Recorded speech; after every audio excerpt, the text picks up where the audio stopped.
আসসালামু আলাইকুম। প্রেমে পড়ে যাওয়ার মতো একটা হাদিস। আপনি য আপনি যখন আপনার ঘরে নীরবে কান্না করেন, আল্লাহ তাআলা সে বলে যে, "হে ফেরেশতা গণ, আমার বান্দা কি জন্য কান্না করে? কি দরকার? যে আমার বান্দার চোখে কোন জিনিস পানি নিয়ে আসছে?" তখন ফেরেশতারা বলছেন, "হে আল্লাহ রব, আপনার এই বান্দা অনেকদিন হাসে না। তার বুকের ভিতরে অনেক চাপা কষ্ট রয়েছে।" তখন আল্লাহ তাআলার কাছে ফেরেশতারা কান্না করে বলেন,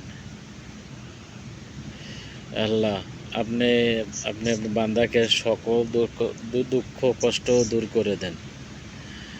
তখন আল্লাহ তাআলা তখন বলে, এই বান্দা এমন কিছু চাইছে, সে সে আমার চেয়েও বেশি ভালোবাসছে। কিন্তু তোমরা জেনে রাখো, এই বান্দাকে